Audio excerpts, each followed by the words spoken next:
In our discussion, we've been looking at Iman. And we began our discussion saying that when the Quran wants to make us familiar with these different terminologies, it doesn't give us dictionary definitions, rather it takes us on a journey. And by the end of the journey, without us being handed a dictionary definition, we all of a sudden find ourselves knowing exactly what these terminologies are. One of the ways it does this is, for example, if it wants you to understand who has taqwa, if it wants you to understand what is taqwa, it will make you understand who are the people of taqwa, right? Same thing with Iman. In our discussion in Iman, what we've been doing is to understand what Iman actually is. We are looking at the different virtues of the mu'mineen themselves. And through that, we are looking to get a better understanding of what Iman actually is. To do this, we began looking at verses from Surah Anfal, verse number 1 onwards. And we made a point last week of highlighting the importance of these verses when it comes to the discussion of Iman, because we showed the different points of emphasis mentioned within the Arabic language for these verses. The verses that we're looking at currently, verse number 2 to be specific, it begins with what? Innamal mu'minun, right? The faithful are only those, and then it mentions the virtues that come after it. Very simply, what does that mean? If you do not have these virtues, then you're not necessarily within the folds of being a mu'min. Don't be too happy with other people calling you a mu'min. Don't be too happy with yourself thinking that, okay, I've reached the conclusion that God exists. I've reached the conclusion that He's only one. I've reached the conclusion that prophethood is a necessity and the final messenger was the final messenger and the Quran is the holy book and Amir al-Mu'mineen was the rightful successor. No. You will not be classified as having Iman unless you have these virtues within you. That's the importance of these verses specifically. Last week we looked at some of those virtues. We finished off with the discussion of fear. What is fear? The reason why we were looking at that, because the verse states, the faithful are only those whose hearts tremble with awe when Allah is mentioned. Right? So we had a discussion looking at exactly what this trembling is, what causes this trembling, what kind of fear it is, and we realized that it's not as simple as the fear a person has in front of the judge when he's committed a crime. It's not as simple as the fear a sinner has in front of his Lord, right? We saw that was something much more delicate, much more beautiful, much more sophisticated in a way as well than just what our understanding of this fear may be.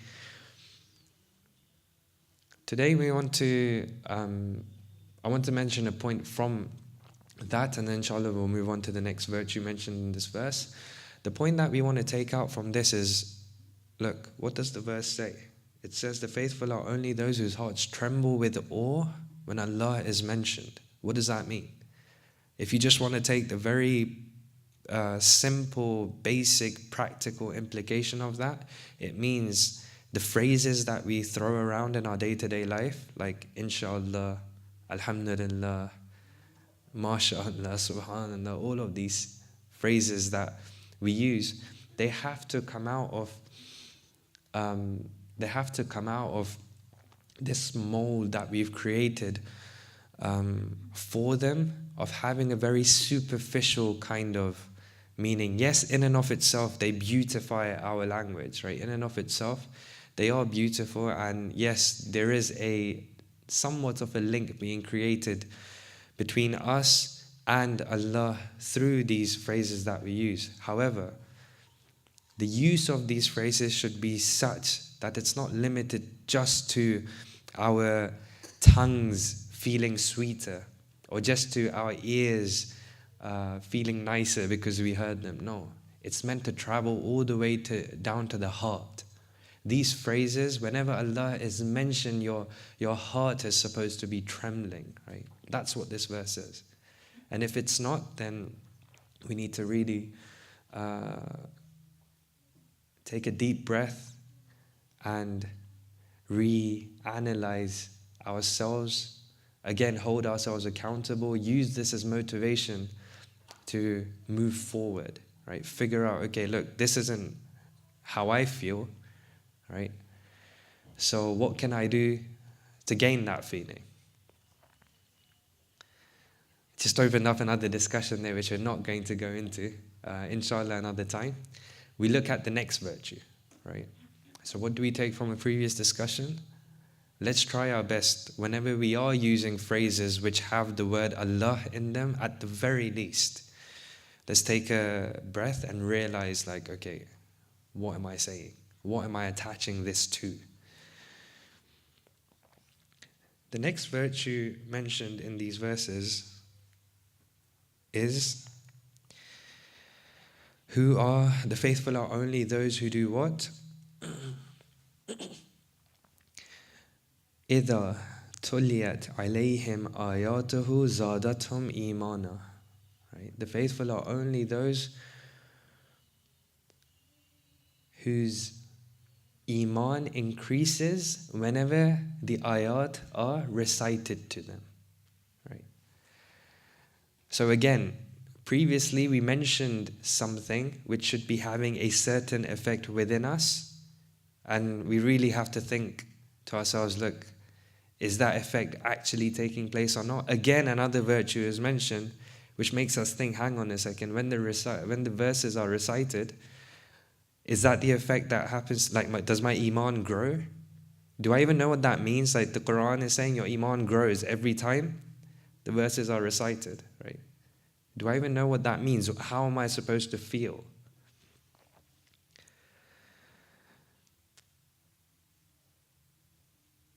The main point that we take from this specific virtue is what?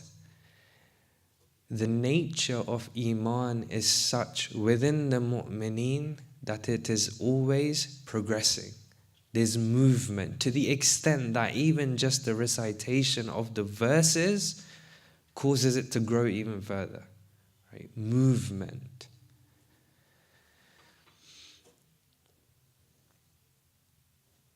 This is sometimes something that we take for granted. Remember, it's a valuable point, therefore there's nothing wrong with mentioning it every single session. Remember, do not be satisfied and content with the immediate situation around you. If there were 5 people killed on Arba'een in Nigeria for absolutely no reason but the love that they hold for the Ahlul Bayt, you should not feel safe. You should not feel secure. That's a part of you that has been lost. Sometimes we find ourselves living in a bubble which makes us forget that we're supposed to be continuously moving forward. Right? When we live in this bubble, because we are safe, because we can have these programs, because we have a center which even in its very apparent sense, when you look from the outside, you would know that it has something to do with Iran, it has something to do with Shia, but it's so like out there, right? We can have it. Because we have all of these things, it's okay. We've reached the place that we wanted to reach, or we should have a sense of contentment about it. No, that should never be the case. We need to keep moving forward. Why is that important? When we have all of these apparent things, why is movement still important? There's a beautiful quote from another book which specifically speaks about motivation and this progress forward, this moving forward from the Islamic perspective. The author of this book is called Sheikh Ali Safai Ha'iri. He's known as Ain Saad. In his books, whenever they used to come out, his name wouldn't be there, there would just be Ain Saad. And hardly anyone knew who this Ain Saad was. They just saw these amazing books coming out, and it's only near the end of his life people began to realize who it is, because as he was being more and more restricted to his bed, less and less books were coming out, and they kind of made the connection. It's like, oh snap, that's who it was. The sincerity in this person, right? So imagine the wisdom which will flow from his pen. So it's a book that he's written, and in that he has a very powerful quote. He says, disbelief, like being in a state of kufr, but being dynamic and continuously wanting to move, will end in Islam. So if you're a disbeliever, if you're a kafir, you're in the state of kufr, if you're dynamic, if you want to continuously progress, if you want to continuously move forward, that's going to end in Islam. However, if you are still and stagnant, you're a Muslim, but you're stagnant, you're content with the situation you find yourselves in, that is the grandfather of disbelief. Stagnant Islam is the grandfather of disbelief. That's a huge statement to make. You're saying it's better to be a disbeliever who is dynamic and wants to move forward and is pursuing this progress than someone who's a believer. He believes in Allah, he believes in the Prophet, he believes in the Ahlul Bayt, for example. It's better to be that kafir. How does that make sense? Let me take it a step further, just to be a bit more controversial. It's better to be that disbeliever who is dynamic and moving forward than be such a close companion of the Prophet that the Prophet says about you, until the sword of this person is with Islam, no harm will come to it. You can be such a big Muslim that the Prophet himself praises you, but you are still worse than that disbeliever who is motivated, progressing, moving, dynamic. Why? Whose example are we talking about? Zubair. The Prophet said about Zubair that until his sword is with Islam, no harm will come to it. That's not a small praise. But subhanAllah, like the hikmah, the wisdom of the Prophet to word it like that as well. Until the sword of Zubair is with Islam, no harm will come to it. If your faith, if your iman is stagnant, if your Islam is stagnant and still and not moving forward, you can be as close to the Prophet as Zubair was, but you'll end up being outside of the folds of Islam and you took up arms against Amir al-Mu'mineen. At the same time, who is this non-believer that we're talking about? Who is this person who's in a state of kufr that we're talking about, who's progressing, who's moving forward? Someone like Salman. Salman was an individual. For him, Islam was completely foreign. It was something that does not naturally or should not naturally come to him. It's a foreign land, foreign culture, foreign language. Not only that, we have so many traditions which show us how he was discriminated against by the others because he was not from that area, right? Because he was not from the Arab lands. But being dynamic in a state of kufr is so much better than the other state that because of it, he became such an integral part of Islam that he became a part of the Ahlul Bayt, who are the pillars of Islam itself. That's the importance of making sure that you keep moving. That's the importance of making sure that you're not satisfied with the immediate situation you see around you. Because believe it or not, give it one generation, even less than that, these places will be empty.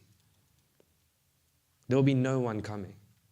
If there's no progress being made, then according to this understanding of how you're supposed to stay dynamic, it has to end in kufr. It has to end in disbelief. Please recite salawat.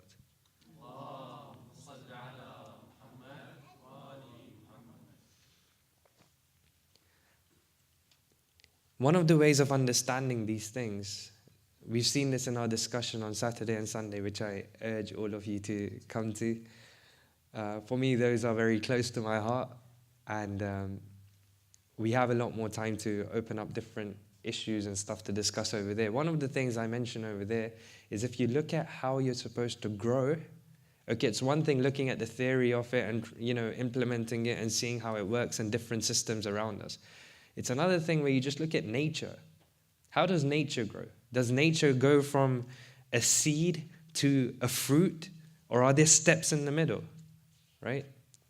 So one of the ways that we can learn how to live our lives is just look at nature, right? So to understand the example over here of the importance of movement and the, the evilness of remaining stagnant, look at water, right? If you see a puddle of water, it can be from the purest source you can imagine, right? Imagine that water rained down from clouds which belong to an area where pollution has not even come close to, and there's just everything's perfect environment-wise in that area. So there's this puddle, right? The source of it, pure. However, if that puddle stays stagnant, that water stays there, then it begins to rot.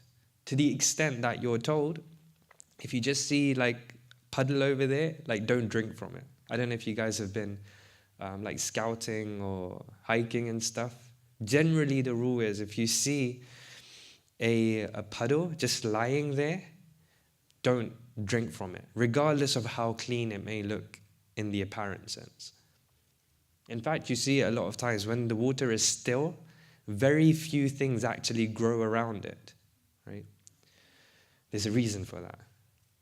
So your source may be pure. However, if you remain stagnant like that water, it can become poisonous. At the same time, you can just be a small stream, right?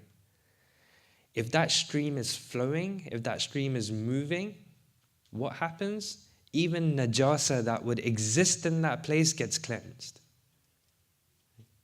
Let's learn from nature. Let's be that flowing water.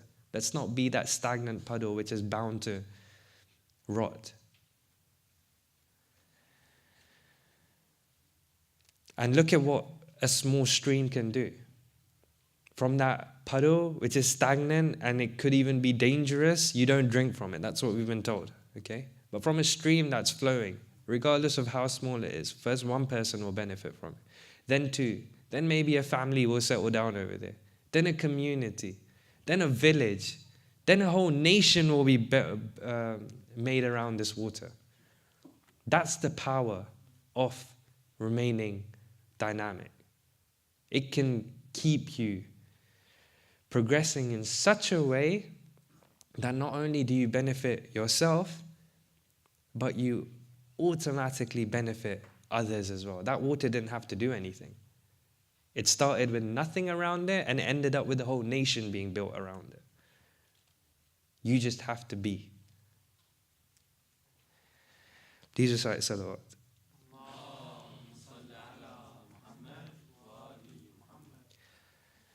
Just in case you don't like nature, let me give you another example. Take the example of a car, right? If a car is moving forward, for you to make it go into reverse, first it needs to slow down, then it stops, and then it starts moving back.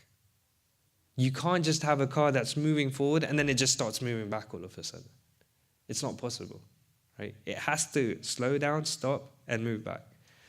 It may do this in split second, but at the end of the day, it's not a direct change from movement to reverse, moving in the forward direction to reverse. No. So when it comes to us, if we are stagnant and something needs to push us in the wrong direction, it doesn't need to do much. It literally just needs to give a little push and we'll start moving in the wrong direction. However, if we're moving, Just like the car, if we're moving and shaitan wants to push us in the wrong direction as an individual, and again, reflect this upon the state of your family, reflect this upon the state of your community, reflect this upon the state of your nation, right? Don't just see these things on an individual level. If you're moving forward, if you're like that car, then for something to make you go in the wrong direction, it first needs to slow you down. Then it needs to stop you. Then you'll start moving back. That's why it's so important to continue, to be in a continuous state of movement, to continuously move forward. That is why passiveness and staying still and being stagnant is the death of your iman.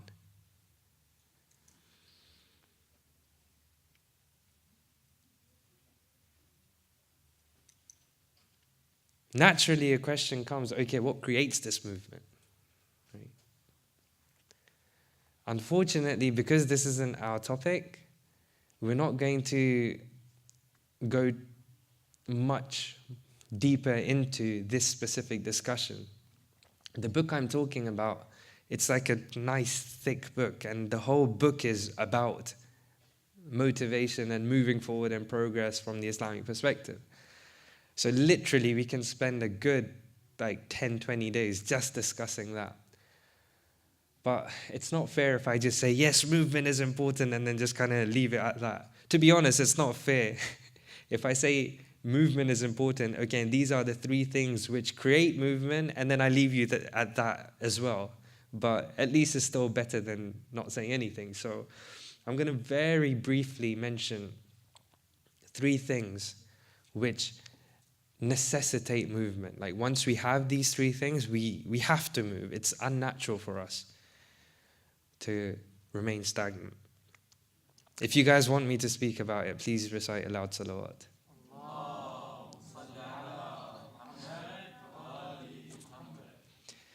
Okay, so you obviously don't want me to continue. Just so I'm sure, please recite aloud salawat.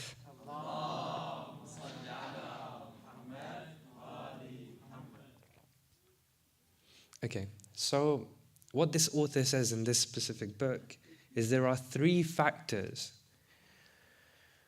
which cause movement to happen within us. The first one is our fitra,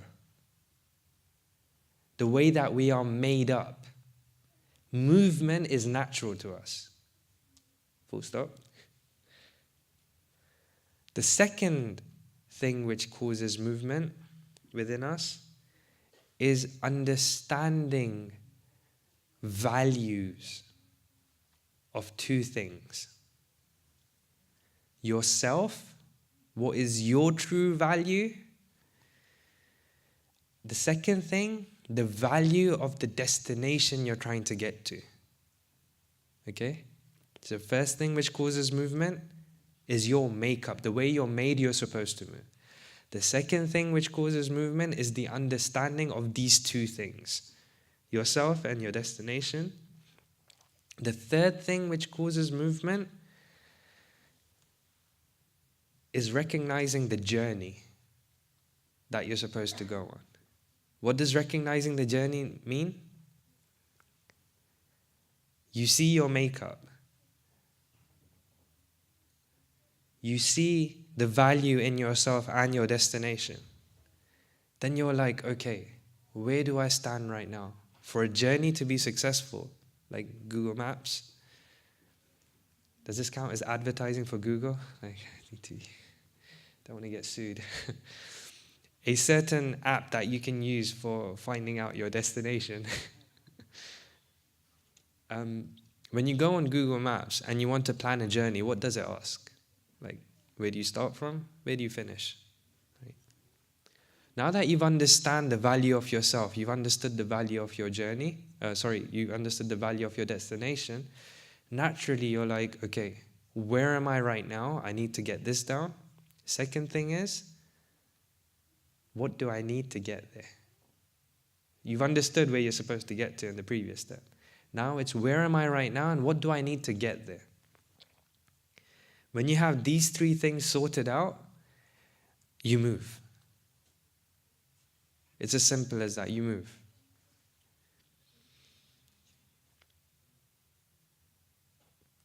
Now, when I say that it's within our fitrah to move, to want to move, like we always want to move. As human beings, we want to move. We have this thirst within us which makes us want to go forward. There's so many examples for it. Again, this isn't something I can just like give you a description of. You experience this in your life. You always want to move forward. You always want something that's bigger, better, faster, looks nicer, whatever, right? You always want to keep progressing. You always want to move forward. In this move forward, for example, when a person is hungry, they will look to fill up their stomachs with food, right? If they are not able to get food to fill up their stomach, to fill up this hunger which exists within them, and especially if it's leading to like harm for themselves, they have the permission to, and they'll have the willingness to eat those things which are not halal, for example. Forget not halal, which may not even be fit for consumption. A hungry person, when he sees something which is in front of him that he knows has been lying there for a while, but he's about to die, he has no choice, right? He knows that this has gone by its expiry date, for example. He will eat it. Why? Because he has to survive, right?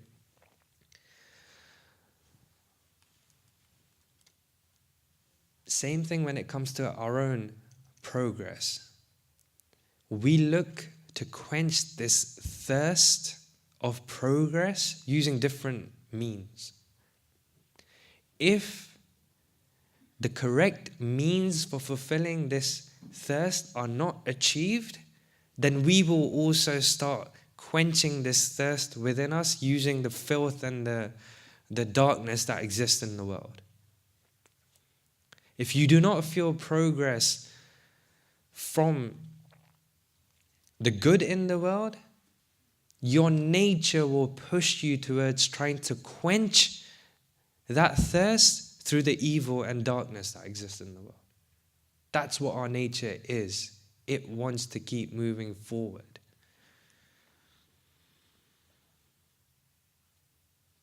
Understanding the value, again, I have to just touch on these points and move on. The second thing that we said was understanding the value of yourself and your destination. It's very simple. If you think that you're limited to this world, then naturally you will work in accordance to that. If you think that your life is 70, 80 years, naturally you'll work in accordance to that. If you think that's the value of this life that you have, you'll work in accordance with that. Let me give you another example. If a person is working for a piece of land that is, for example, just 50 meters, naturally, his type of work will be different to someone who is trying to get a land that's like 10 kilometers. Right? If you understand that your value is not these 70 years, rather your value is pretty much infinite, if you take the afterlife into consideration, naturally the way you work will be different. Just understanding the value of yourself changes how you approach life.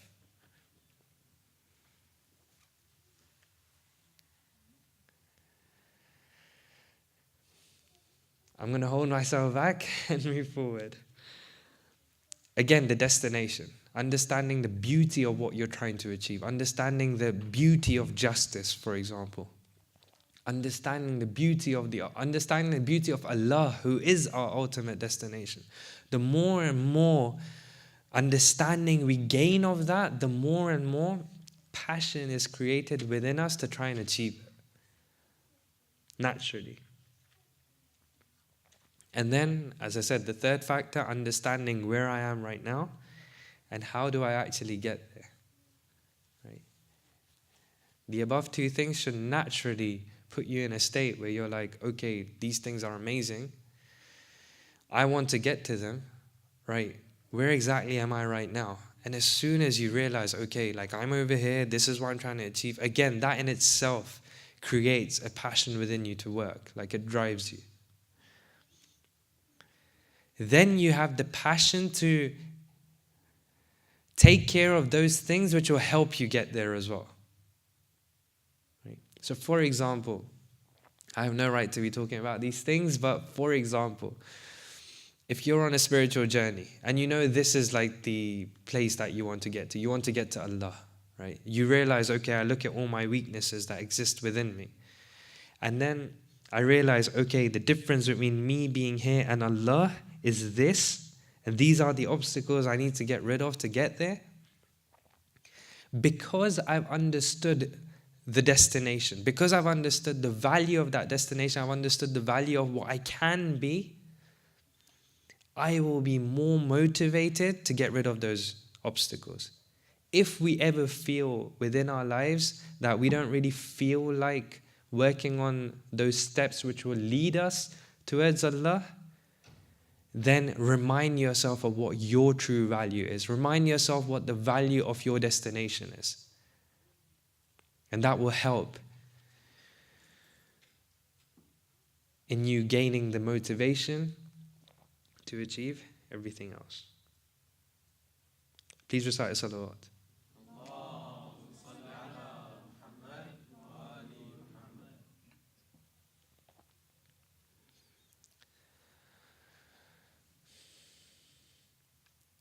A lot of us, we kind of grew into this religion because of a few words we heard here and there, because of like the culture we just happened to be born in and so on and so forth, right?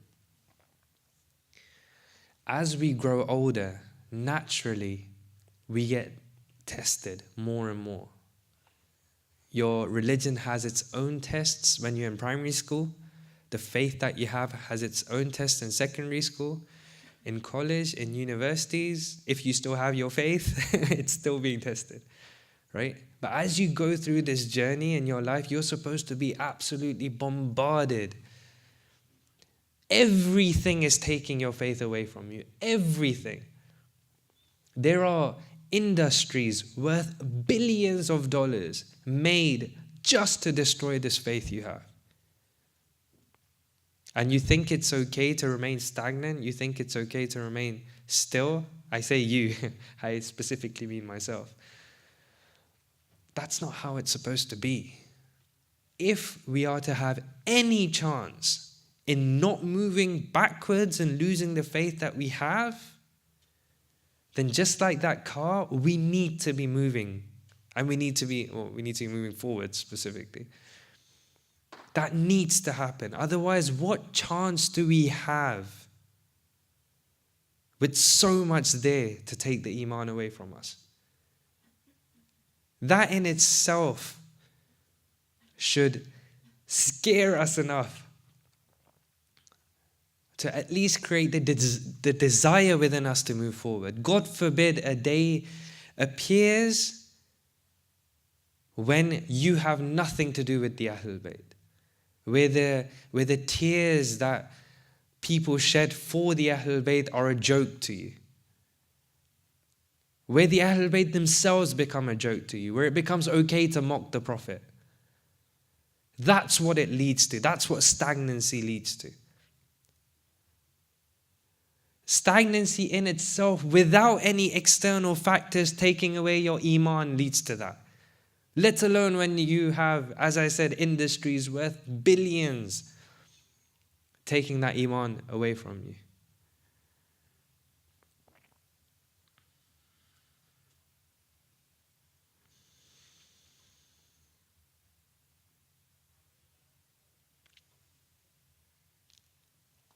This is a direct quote from the book itself. I think it'd be nice to fit it in over here. faith is like a seed that has been planted in the believers, and every time verses are recited, it nourishes this seed which is in them, and this seed grows. Its roots get more entrenched in the hearts, and its stems, branches, leaves, and flowers get stronger and more beautified. And out comes the flower, out comes the fruit. So Iman is like a seed within us. And the recitation of these verses, one of the methods to strengthen this Iman that's within us, this Iman that needs to keep growing, is through the recitation of the verses. And again, I say to you that, look, when you become that flower or when you become that fruit, it doesn't look back at the roots and be like, I wish I was that. Right? It doesn't look at the branch and be like, I want to be that. Let alone live its life in a way that makes it back into that. Same relationship we should have with animals, for example. The way a lot of us live our lives is as if we're looking at animals and being, you know what, I want to be like that. So hang on a second. Why are you being that fruit on the tree that wants to be like the stem? Right? Your value is much more than that. You have to work according to your value. And you move forward according to that. Your head is supposed to be looking up, not looking back. There's so much to be said. Please recite a salawat.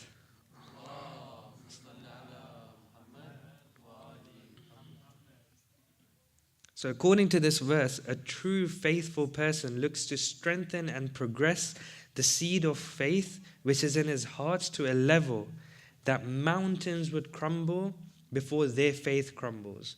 One of the ways of doing this, according to the Quran, is through this watering, is through the recitation of these verses.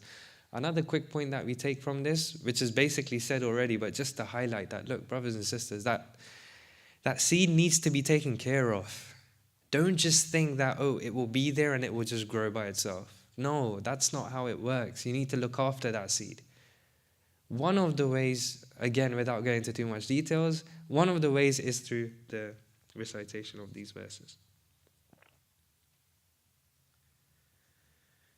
The verse continues. I'm going to stop the discussion over here, but I'll let you know what we're going to speak about next week, inshallah. The verse continues, وَعَلَىٰ رَبِّهِمْ يَتَوَكَّلُونَ. So the faithful are only those whose hearts tremble with awe when Allah is mentioned. The faithful are only those whose faith increases when the verses are recited to them. And the faithful are only those who put their trust in their Lord. I'll open up the discussion, leave a question, and then inshallah we'll finish over there. Remember we said when these speeches were being given 5 years before the revolution, there were two movements trying to bring about the revolution, the communists and the Islamic movement. What is one of the famous quotes or beliefs of the communists? That religion is the opiate of the masses. Religion pacifies people, so on. One of the main things that they use to make this point is this reliance upon Allah. It's like when you have something like tawakkul in your religion, how do you expect to use that religion to bring about change? Why? What do they see tawakkul as being? What do a lot of us see tawakkul as being? You have problems? You have issues? Don't worry. Rely upon Allah. He'll sort everything out. You don't have to do anything. If this is what tawakkul is, then they're right. This is pacifying us. This is making us do nothing. It's making us sit on our hands. Is this what tawakkul is supposed to be? That's a different question.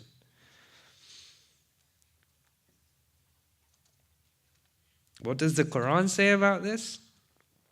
Surah Ma'idah, verse 24. Surah Ma'idah, verse number 24.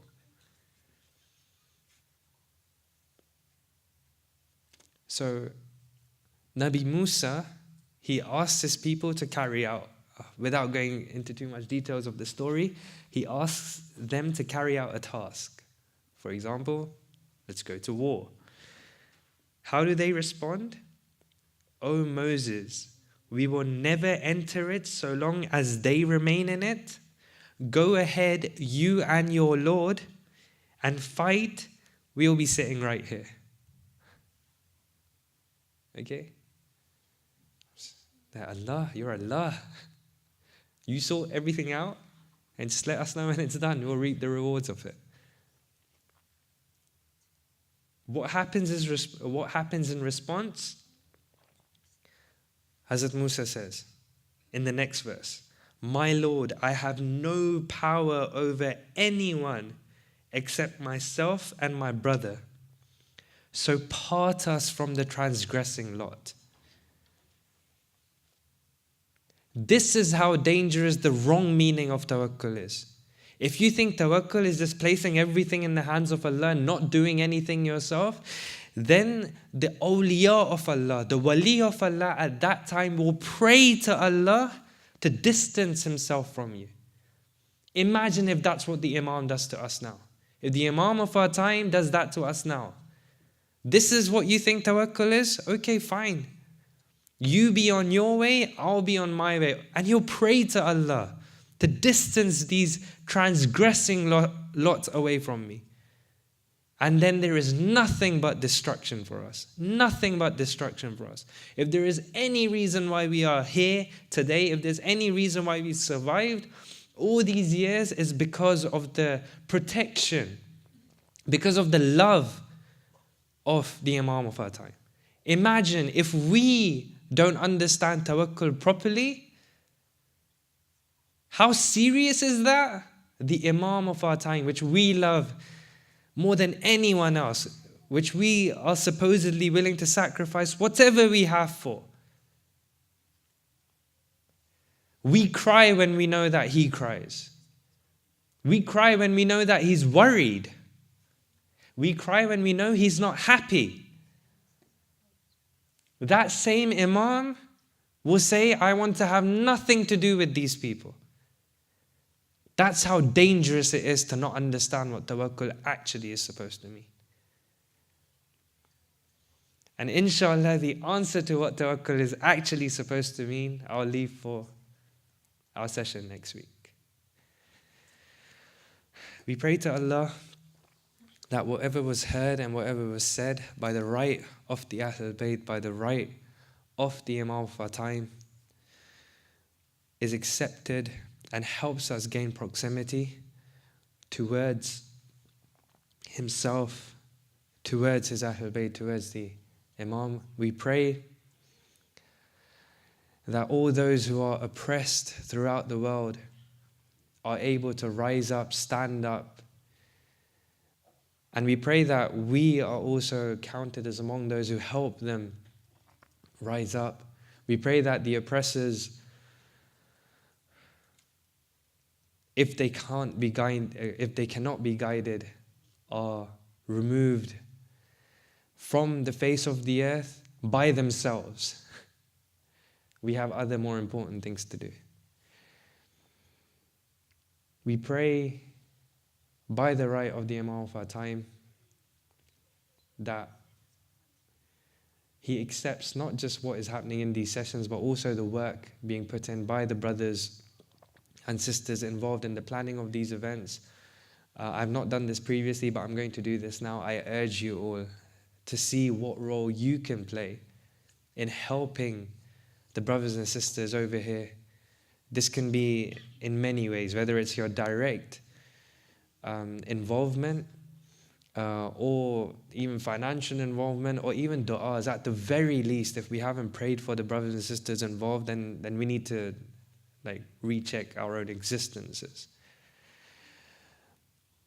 We pray that all those who are sick, all those who are living in poverty, all those who are suffering for any reason, we pray that Allah helps better their situation so that they can busy themselves in the worship of Himself, so that they can busy Himself in helping us continue the movement. We don't want our situations, we don't want their situations to be improved for the sake of this world. We want that to happen so that they can also become, and we can also become, a part of the movement. And our last prayer goes out for the return of our beloved Imam. And we pray that can be achieved by the reward of a loud salawat.